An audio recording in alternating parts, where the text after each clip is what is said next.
Welcome to Postcards to the Universe with Melisa Caprio. Do you believe in magic?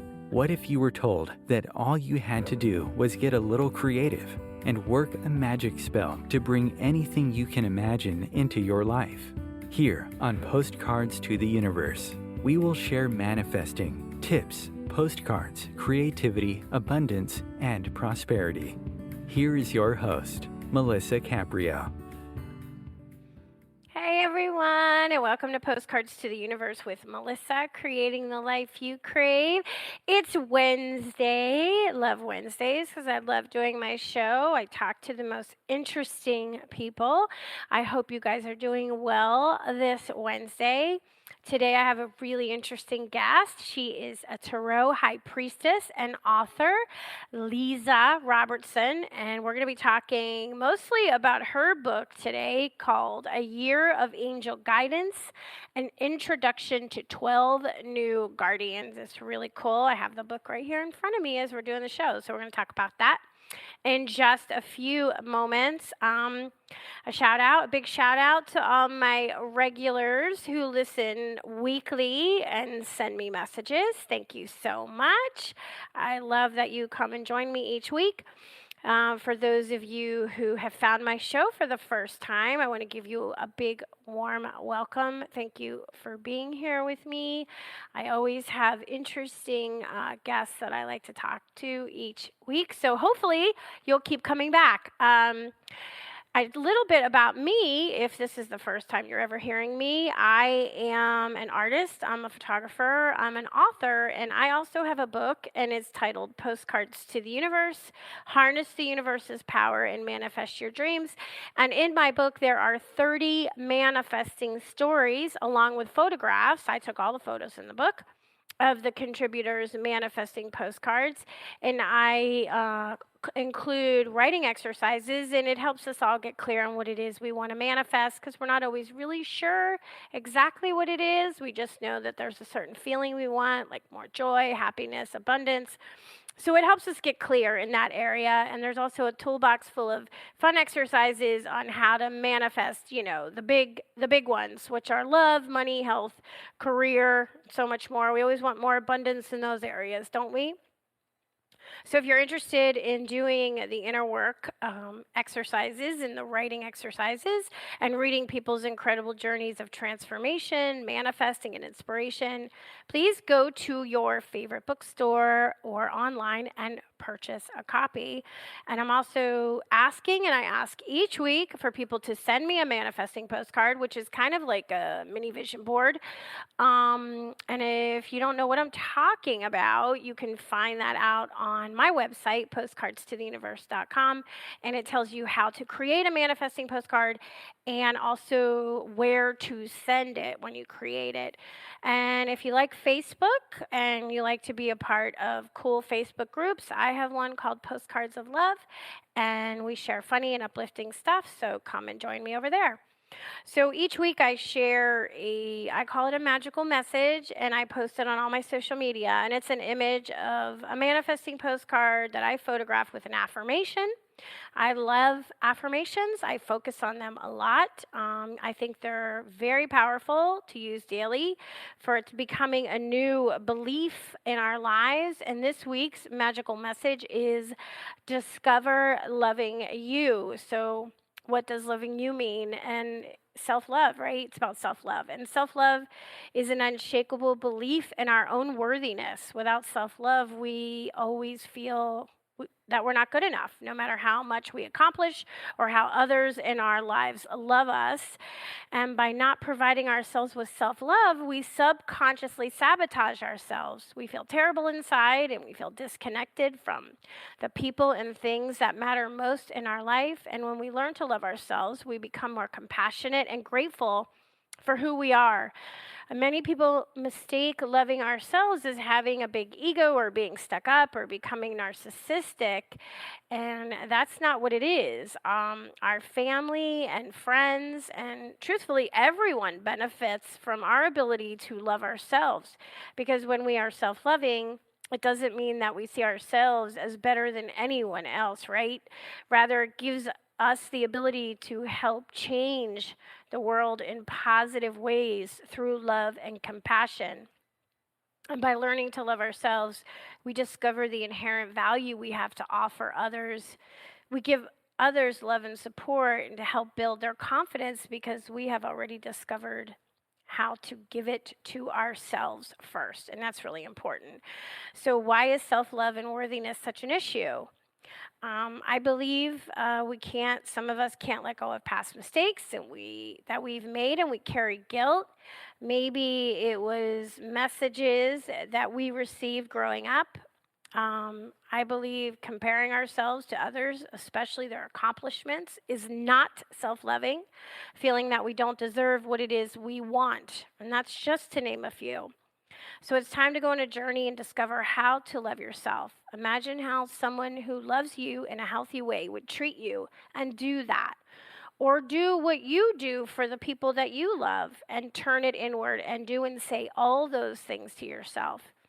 I've talked about this before and I'll mention it again. Do mirror work every day, like Louise Hay always preached and practiced. And look into your own eyes and tell that person looking back at you how important she is and how much you love her or him. Do it for 30 days straight and see how you feel. You will start to feel the shift. It really, really works. And that is how we discover loving ourselves, just one way. And so I just wanted to share that with you guys.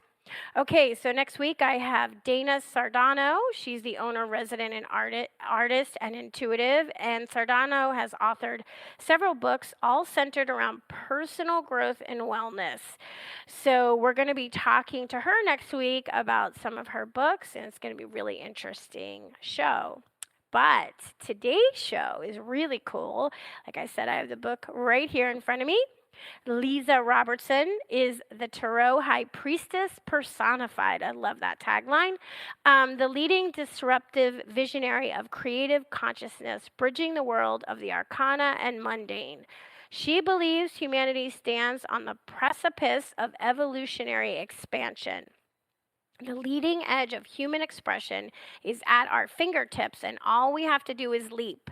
The next frontier is not the space outside of us, but the space within us.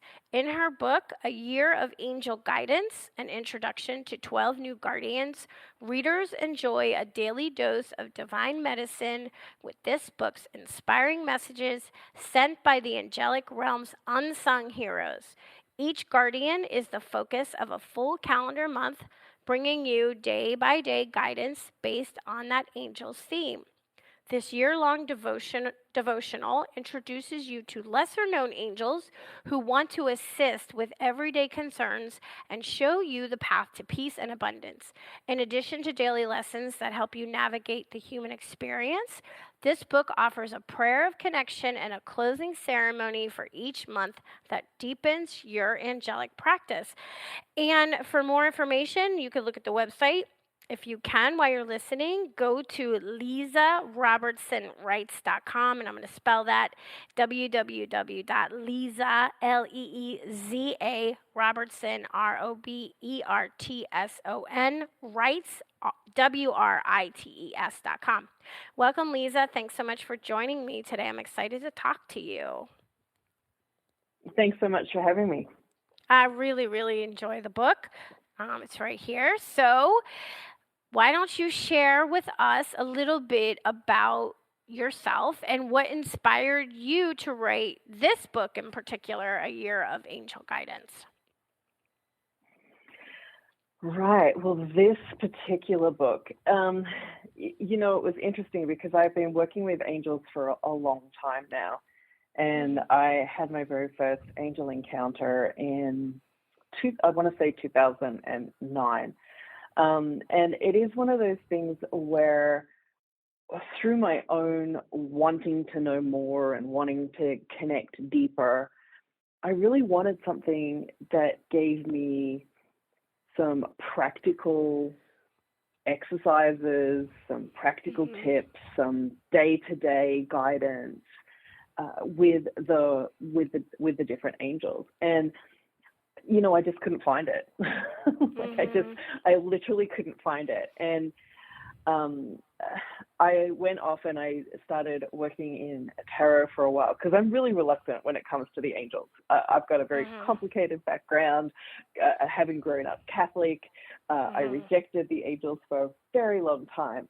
So when I came back around to getting ready to really commit to bringing their stories and their teachings to people who also are working outside of religious practices, I knew that one day I was going to write a book that was more centered around day-to-day life and practicalities of using our guides and their guidance for our experience.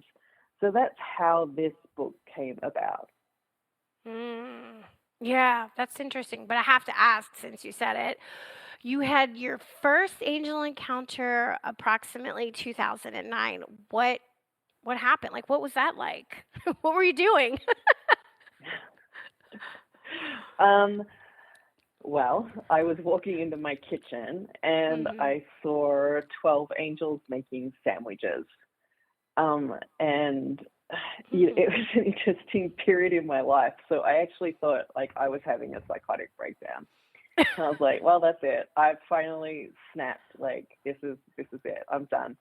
So, I had a look at this going on and I just turned around and I walked back down the hallway and, as I was heading away from my kitchen, Archangel Uriel stuck his head around the corner and said, "Hey, we need to talk." Oh my God. That's amazing. Do they look like we imagine them looking? Like the pictures we've seen the paintings and does it look like that for you anyway? I think for me, no. Okay. And I think that's what's really interesting about working with our guides in particular, whether it's angels or not. They do come to us in a form that is friendly and familiar. So they are shapeshifters in many ways. So if you have more leanings to traditional angel iconography, absolutely. Like Archangel Michael comes to me often dressed as a pirate. So, That is a new one that I have not heard. I love that. Well, I have a Catholic background too. I mean, I'm not a practicing Catholic officially, but I am. So I imagine, especially the archangels, very much how I was taught who they are as a young Catholic girl. That's how I picture them. Yeah, so it's kind of interesting. I used to do a lot of angel circles, and because I think I've been able to channel the angels for a while now, and I would do these channelings, and and at the end of them, I would often ask people, so how did the angel present for you? Like if you're a visual person and you get this energy in a visual nature, what did you see? And it was so interesting because in a room full of, 60 or 70 people, everyone would get something different. And that's the thing that always fascinated me about working with our guides is how varied that interpretation is, but also how limited sometimes the teachings can be, because we do cling to images and iconography and descriptions that may not be how they're presenting themselves to you, and you're thinking, oh, I'm not doing this right, or this is bad, this is evil, I've conjured something different, but that's not true. So yeah, if you get a pirate as an angel, cool, like right on, like that's exactly how they're presenting to you. You're doing it right. So a pirate, why do you suppose he shows up for as a pirate for you? Like, is there something about pirates and your background, family history that makes that, where when he shows up for you and you see him like that, you're like, oh, that makes sense? Oh God, no, nothing about that makes sense. Okay. But that was kind of the point, because I was so anti anything that was connected to the church, and I did not want anything to do with religious dogma. So my angels tend to be really jokey and funny and probably, they would how they show up to me would probably horrify other people. But that's how they had to build a relationship so that I could drop my resistance and step in to do the work that they wanted me to do for them. So when they're standing in your kitchen, and you said it was Archangel Uriel who popped his head around the corner and said, "We have to talk," right? That's so what you obviously you come back in and you sit down and they have things that they want to tell you, or like what was the story from there? I have to find out. Well, actually, you're the first person to ask me, so what sandwiches were they making? Like, everyone usually goes, wow, they were making sandwiches. What sandwiches were they making? I don't know. I thought I was losing my mind. I really wasn't paying that much attention to what kind of sandwiches they were making. Well, it was more of a, yes, you're really seeing this. We've got work to do, but we understand we have to get you there type stuff. That was kind of the conversation. So, I mean, it wasn't anything deeply profound. Okay. Were you asking for guidance?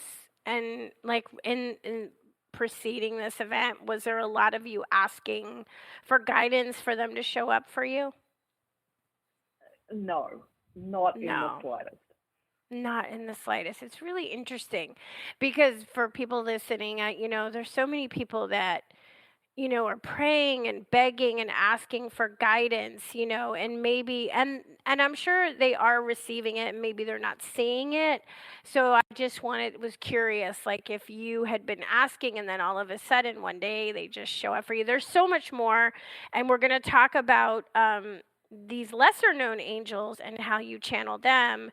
And I just looked at the clock and we're at our first break. So let's take our break here and then let's talk about these angels specifically for this book. Stay tuned, everybody. We'll be back in just a couple minutes.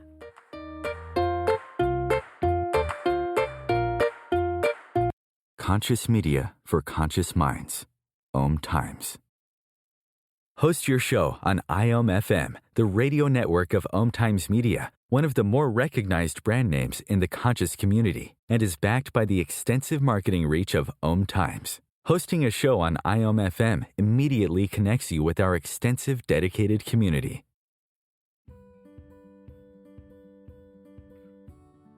Hi, I'm Melisa Caprio from Postcards to the Universe, creating the life you crave. Do you believe in magic? What if I told you all you had to do was get a little creative and work a dream spell to bring anything you can imagine into your life? Well, guess what? I've got the spell for you.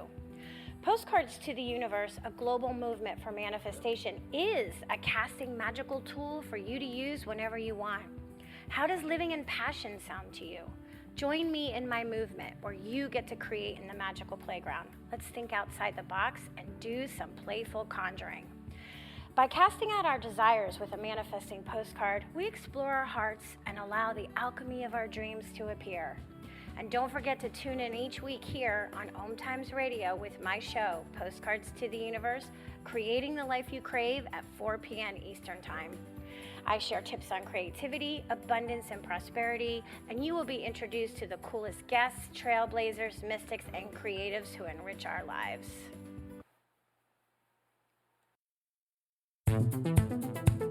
My name is Victor Furman. Some call me The Voice. I've always been fascinated with human nature, spirituality, science, and the crossroads at which they meet. Join me Wednesdays at 8 p.m. Eastern on OMTimes Radio, and we'll explore these topics and so much more on Destination Unlimited.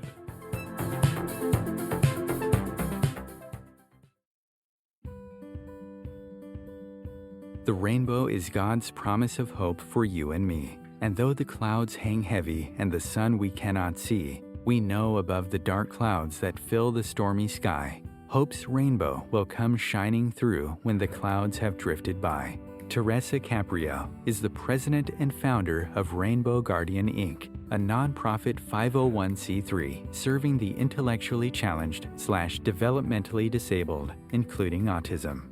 Teresa started the foundation in 1995 so she could help make a better life for her intellectually challenged daughter.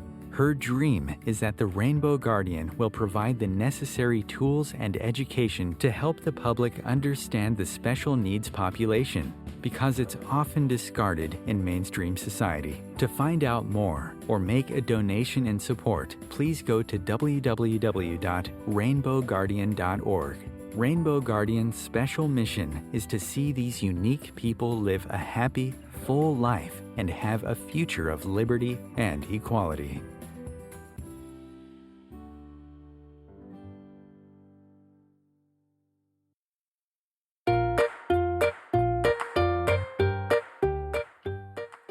Hey everyone, welcome back. If you're just joining me today, I have author Leeza Robertson on, and we're talking about her book, A Year of Angel Guidance, an introduction to 12 new guardians.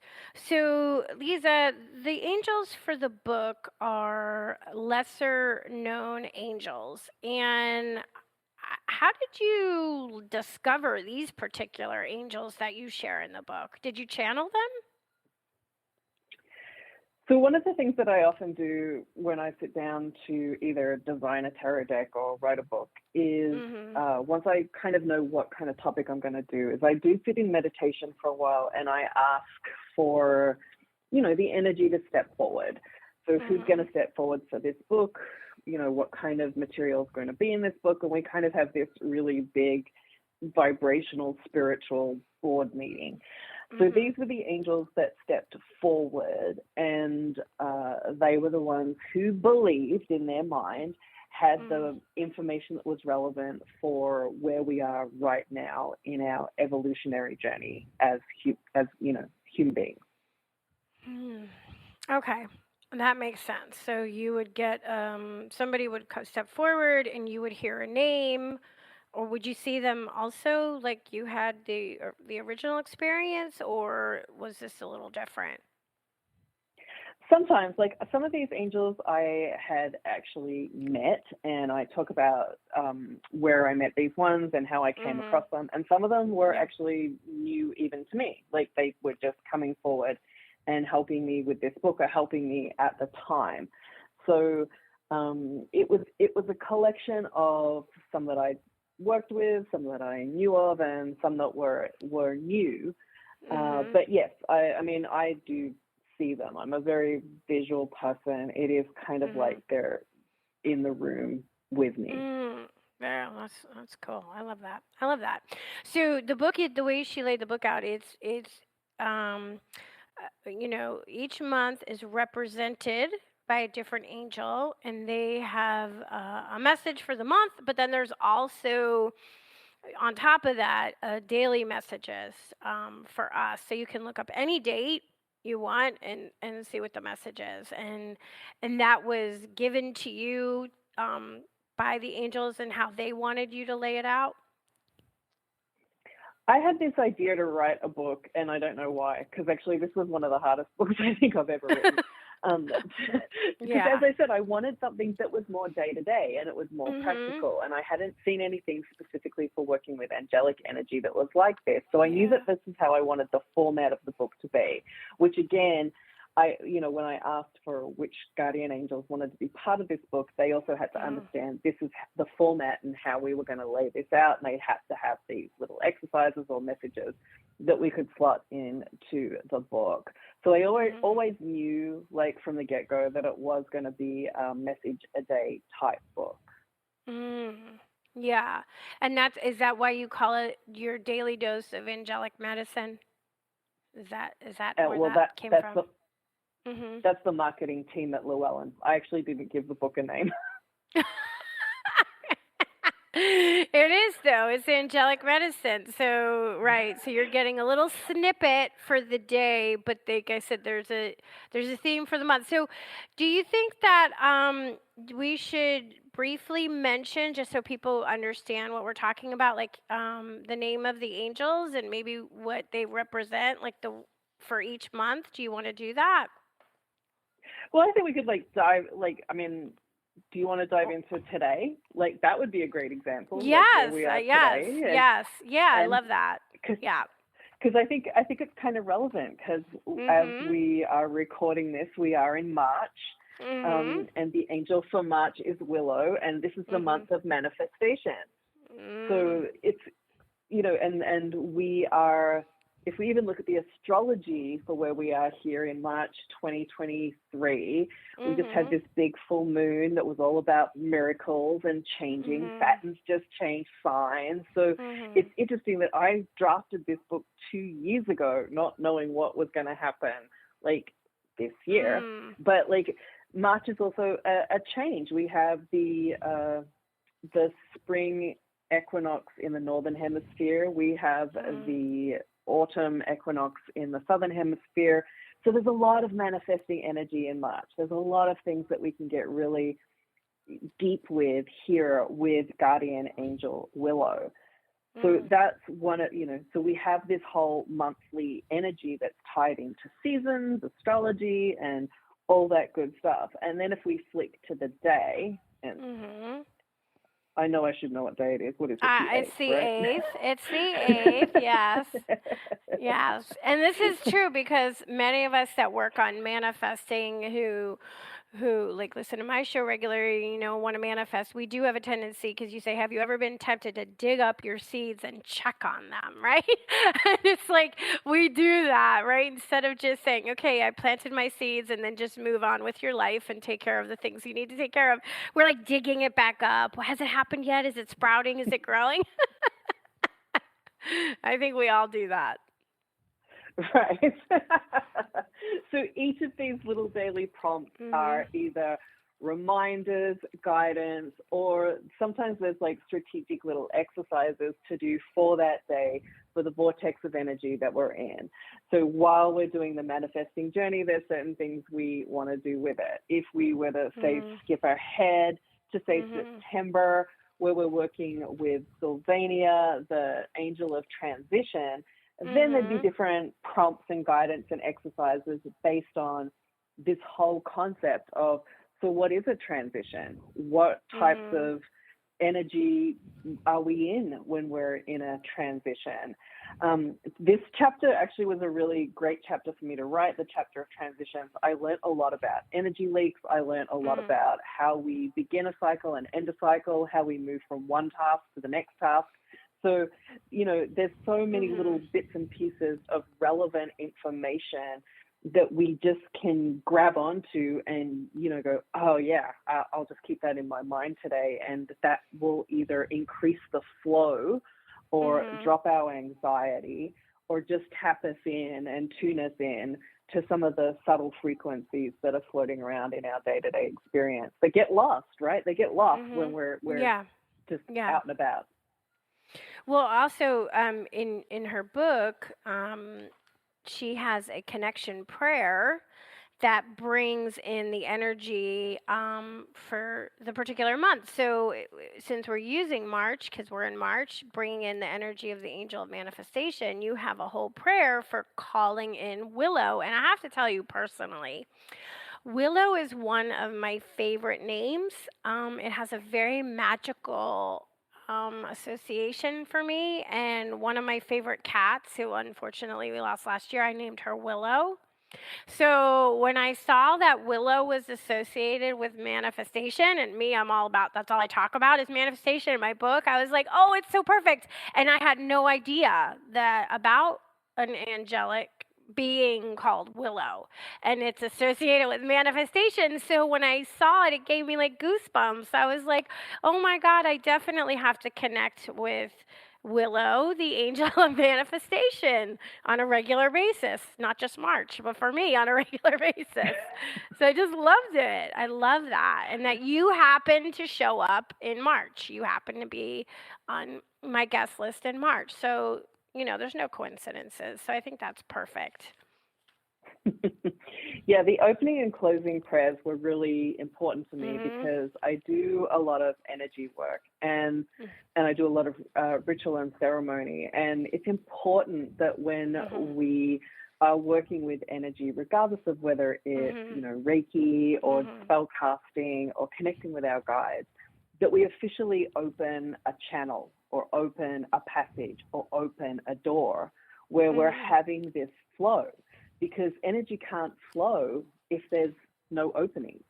So Right. being able to open this channel for this energy, regardless of which one we're working on, was really important. Just as it's important to close it, because we don't want to have these energy leaks at the end of each month where our focus is split, our energy is scattered, our mind can't concentrate. So we want to make sure that we're doing our energy practices, our connection practices in a very ritualistic but practical way. We're opening and closing, and keeping that energy as concentrated and pure as possible. Yeah, that makes a lot of sense, and I really like that you have check-ins in the middle of the month. You have a couple check-ins, so you ask us to see where we're at, what we're doing, what we're thinking, what we're feeling, which is really, really nice, because sometimes we forget to check in with ourselves, like what's going on. So each month you have the little check-ins in the middle of the month with whatever you're working on for what particular energy you're tapping into for the month. And I like also, it makes sense the way you laid out the book. And I just want to mention this for everybody listening. You don't have to start the book on January 1st. Right? Because I think you even mentioned that in the book. Like, it doesn't have to be, it's not like you just bought a calendar and you have to start on January 1st. You can start wherever you are. It could be towards the end of this year, because this you could use each year, each day, to tap into the energy that you want to work with for that month. Correct? Exactly. And it could be that, like, you remember to pick the book up in April, but then life gets busy and you can't come back to it till September. Right. But you've got this kind of beautiful guidebook, this beautiful connection, this portal to your, everyday guardian angels, always sitting here waiting for you when you're ready to come and do the work with them. So it is one of those kind of timeless books. And again, that was deliberate on my behalf because, that's how I kind of work with my guides. Like, when I have a gap in my schedule, I will go back into my spiritual practice. I will do a lot of cleansing, clearing, and healing work on myself and tap back in, refresh my creative energy and fill my well back up. And then I'll go off again. So I won't have the same amount of time. So as I said, I hadn't seen anything in the marketplace that gave this level of detail and flexibility. So in many respects, I kind of wrote it for me, but I'm really happy other people like it too. Yeah, right. And you start with what in chapter 1 you talk about the realm of the guardians. What is that? What is the realm of the guardians? And what is that? What's your interpretation of that? Well, it was interesting because when I finally had the 12 angels and we had decided that, this was the content that was going in the book, I kind of asked them, so what do you want to be known as? Right. So how do you want to introduce this to the world? Like, how do you want to introduce yourself to the world? And they kind of chatted amongst themselves a little bit, and they're like, we want to sound like superheroes. I'm like, okay, it's your stick. You can be whatever you want. They're like, what about the realm of guardians? It does sound. Oh, why not? It does kind of sound like a superhero movie. It really does.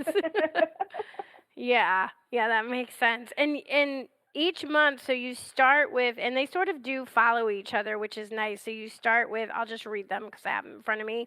So January, doorways, February, illumination, and it makes sense the way it's laid out. March is manifestation, and then we have growth, and then movement, and then transmutation, and then play, passion. And you mentioned September's transitions, gratitude as we're wrapping up, reflection, and then darkness is how we end in December. And then we can start all over again, which I thought makes really a lot of sense if you follow, whatever it is you're working on in your own energy. Moving forward in your life. And did they lay that out for you a certain way? Or were they like, okay, I want I want to be movement. And this one said, I'm growth. Like, how did that happen? Yeah, so I mapped out how I wanted the content to flow.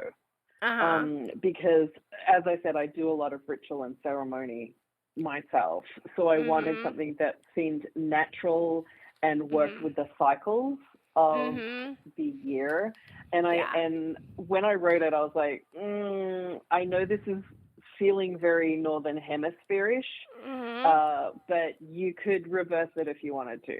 So I kind of also like, you don't have to work with darkness in December if you don't want to. If winter is actually in the middle of the year, which is what it is in the southern hemisphere, then you could work with darkness in July, right? Like, so you could mix that up and switch it around if you wanted to.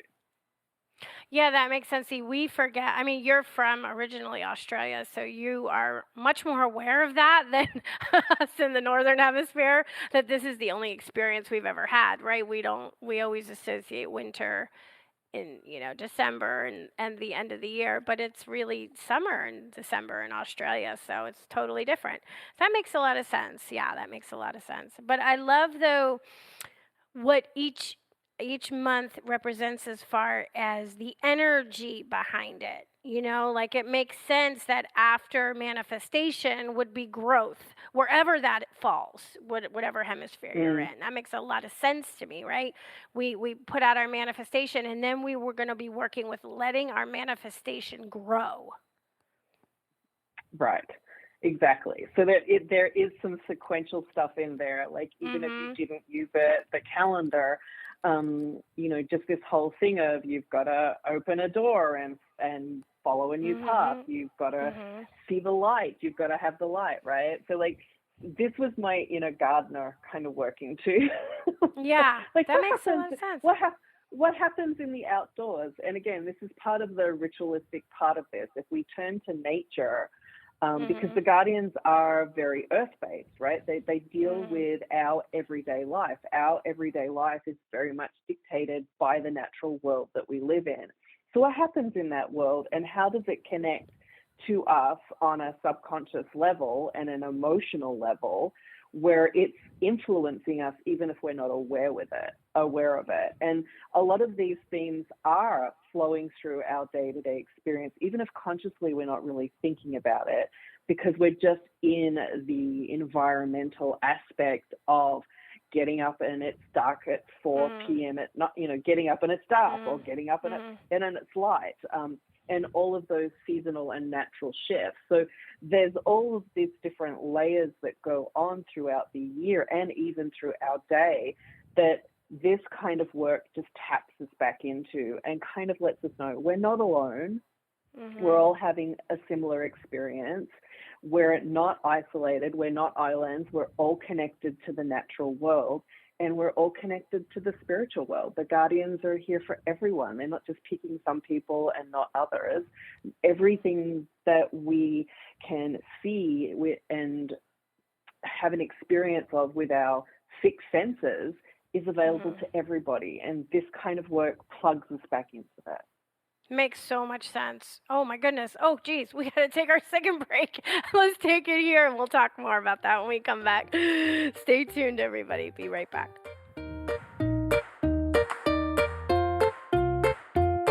The Real Conscious Connection. OMTimes Radio. IOM FM.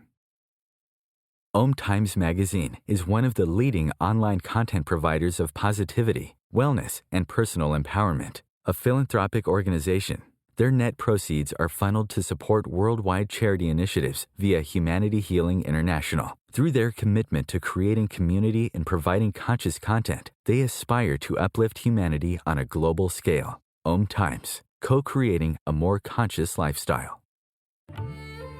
Imagine yourself being transported to India, to the banks of the Ganga and an ashram in Rishikesh.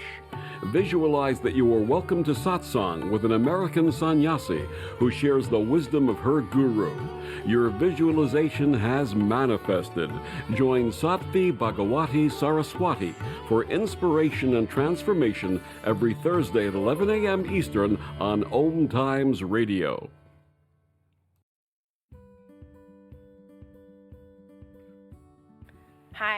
I'm Melisa Caprio from Postcards to the Universe, creating the life you crave.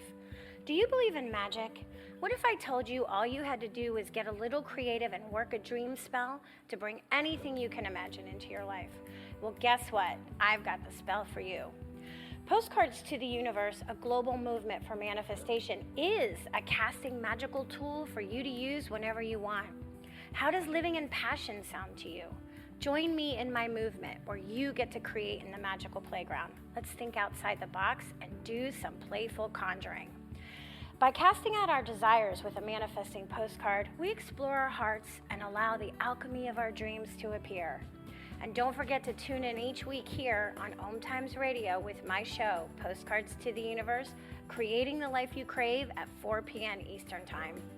I share tips on creativity, abundance, and prosperity, and you will be introduced to the coolest guests, trailblazers, mystics, and creatives who enrich our lives. If I could be you, and you could be me, for just 1 hour. If you could find a way to get inside each other's mind, walk a mile in my shoes. Walk a mile in my shoes. Walk a mile in my shoes. We've all felt left out, and for some, that feeling lasts more than a moment. We can change that. Learn how at belongingbeginswithus.org. Brought to you by the Ad Council. Walk a mile in my shoes.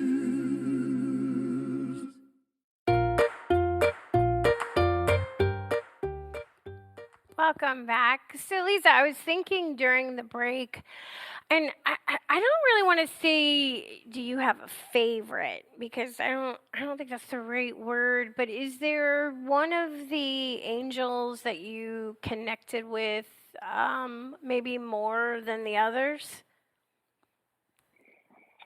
Not so much. Okay. I think because each one I immersed myself in completely. Mm-hmm. So I wanted to be a little detached from bias. Mm-hmm. Understandable. Because otherwise I think like we can become resistant to the teachings. So no, not necessarily. I think they're all really quite fun to work with. They're fun to be around, and they have some really good words of advice for everyone. For everyone, yeah. So I imagine there are probably thousands and thousands of angels that we're just not aware of, right? And different people connect with different angels. Like you said, these are guardians that many of us have never heard of before.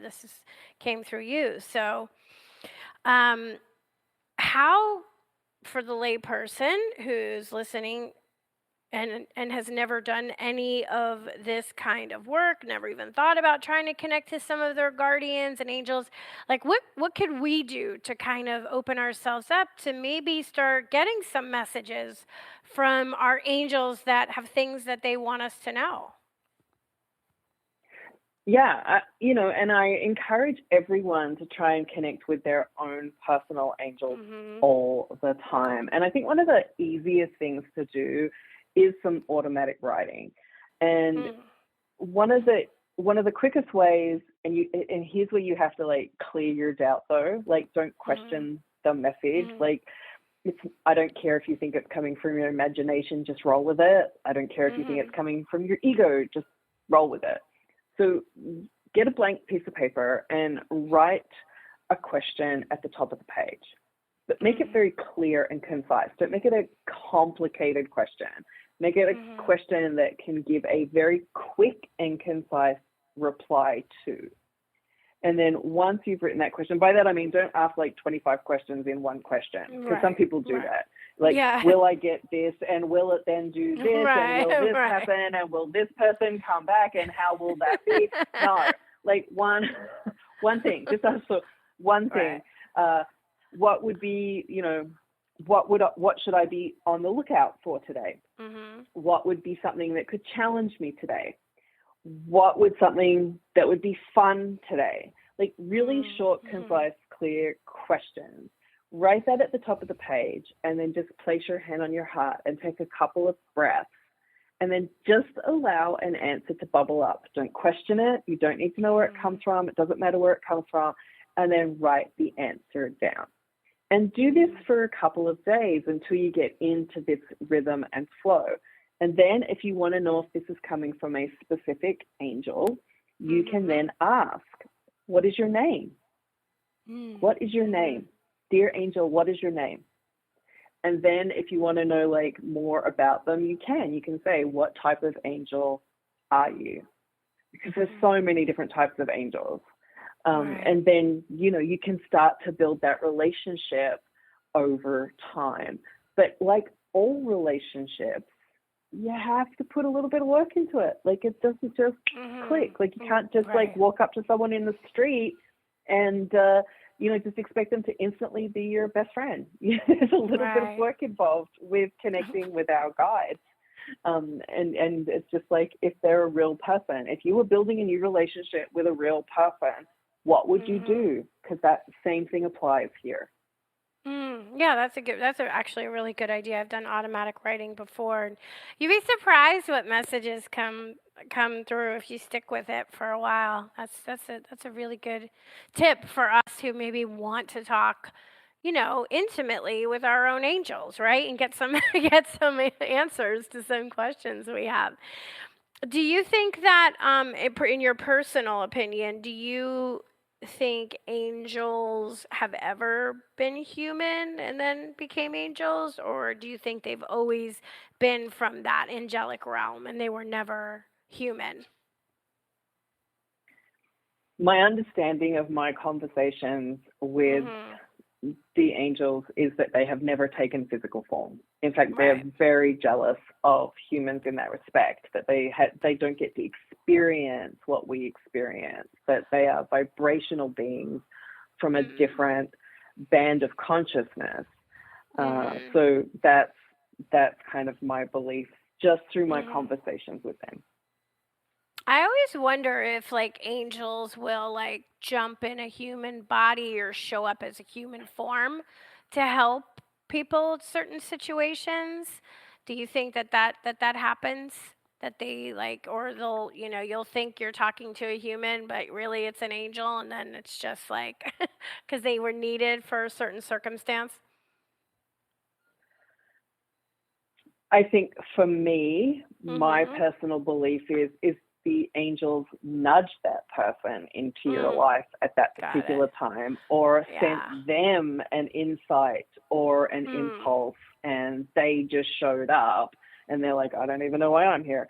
I feel like they can nudge and move us as opposed to do something that is against our personal human will, because that's not really what they do. They're not here to interfere. They're not here to take away our free will. They're here to guide and expand and give us space to play and love and connect. Yeah, that makes sense. That makes a lot of sense. And I always wonder too, do animals have their own set of angels, you think? Oh, absolutely. Absolutely, without a shadow of a doubt. Yeah, sometimes I think animals themselves are that if they are angels, right? Just because they can be just so wonderful in your life and they're so loving unconditionally, just like you imagine your guardian angel would be, right? Loves you unconditionally. Oh, good. I actually think it's hard for humans to understand what unconditional love is. Oh, yes, and definitely. I feel like part of our journey, part of the lesson of humanity is to understand that we could be loved just for existing without doing anything else. That love is not a reward. Love's not given to some and not others. And humans have a really complicated relationship with love. That's true. Well, just look at how your dog is, and then you'll know. That's what it looks like, right? Because your dog loves you unconditionally. Dogs are that's how they are. They just love you no matter what. So that's a good way to see what it looks like in physical form, if you can't imagine it. I want to talk a little bit about, because we're kind of coming up to the end of the show pretty shortly, and you have some other books and you have some beautiful decks. So you want to talk a little bit about your other books and your decks that you have available? So I've got a lot. Is there Yeah, anything you do. You do. You do. So how about I guess I thought is this one of your newer your books before this one? Your Raise Your Vibration with the Archangels, your angel number book? Since we're talking that about was the about angels. 3 or 4 books ago, yes. Yeah, and you also have books about helping us learn how to work with the tarot, which I love. Exactly. So like my latest books, I started in tarot. So I've got 4 tarot decks that are currently on the marketplace. I have 4 more in production as we speak. And I have quite a lot of tarot books. Now, I do have 2 tarot books that are probably relevant if you are looking to do more spiritual work and connecting more with energy. And those would be Tarot Priestess, which is one of my newer tarot books. And that really is a devotional book, and I'm tapping into goddess work and ritual and ceremony. And then I have Tarot Healer, which is actually a dedicated chakra book. So how to use tarot for chakra work and Reiki healing and energy healing. And then, of course, my latest, the book that came out just before the Year of Angel Guidance is the Book of Mermaid Magic. And that is also a chakra book. It's dedicated to the moon cycles. I created a pantheon for mermaids. So anyone who feels a connection to the water and the moon and healing, that's a book for you.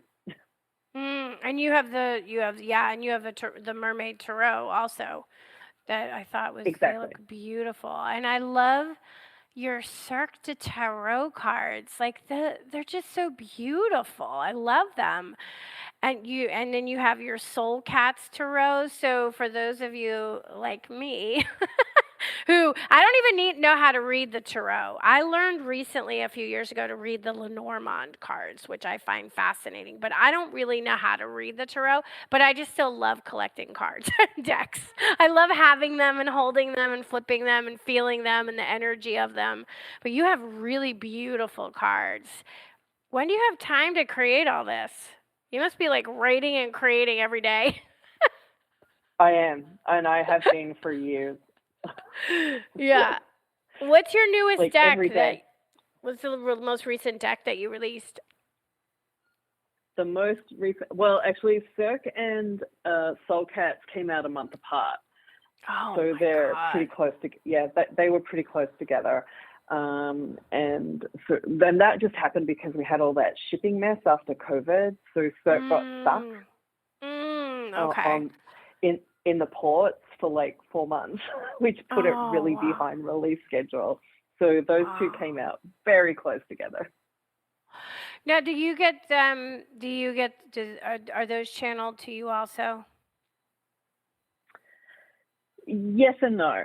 Yes and no. So like I do sit down again and I try and create a very specific vortex of energy and a bubble of energy. And then I let that bubble up. But I actually do have both a graduate and postgraduate degree in fine art and fine art history. So like composition and imagery and visual literacy is something that I'm actually academically trained in.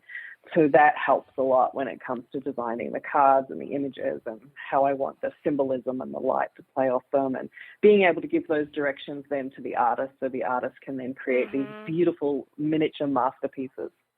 Yeah, no, I love decks and cards. I don't know, there's something about them. I think that's why people like them so much. So I imagine, like, since it's tarot, are you going by the traditional tarot for each deck? But then since it's themed, for Soul Cats compared to Cirque du Tarot, are you using the traditional Rider-Waite kind of concept and then shifting it a little to go with that theme of how you imagined it visually? So all the decks that Llewellyn do are Rider-Waite Smith based. So So Okay. we have to find a way to tell that story through whatever theme we are creating. And to me, that's like one of the greatest things to do as a storyteller is to go, okay, so we already have a story, and now we have to find a way to tell this story from a new lens. So that's always exciting to me when I sit down and do a new deck. Now, one of the decks that's coming out next year, I want to say maybe at the end of next year, is actually an angel deck that is going to be able to work with both of the angel books that I've written. Yeah, well, it makes sense because when I was looking at all the cards you have, and then I have the book, I'm like, oh, I imagine a deck is coming out for based like very much on this book, because it just seems like, I mean, it kind of like a no-brainer, like it really kind of should, like the people can like see what message they get for the day, if they're going through the cards, what's jumping out at them, so it makes total sense. Wow, we are at we're like done. I can't believe it. I still had more stuff I wanted to ask you. Oh my God, I love talking to you. It was so interesting. Thank you, Leeza, so much for being here with me today. And you guys, you can check out all her stuff at LeezaRobertsonWrites.com. Anything you want to mention before I do my outro that I missed? If anyone wants any more information, you can, by all means, just connect with me on social media, the Leeza Robertson. You can find me on Facebook, Twitter, and Instagram. Love it. Thank you so much, Leeza. You have a beautiful book, beautiful cards. I loved it. Okay, guys, thanks for listening to Postcards to the Universe with Melisa, creating the life you crave. And I'm wishing everyone a wonderful week filled with joy, abundance, and love. Peace.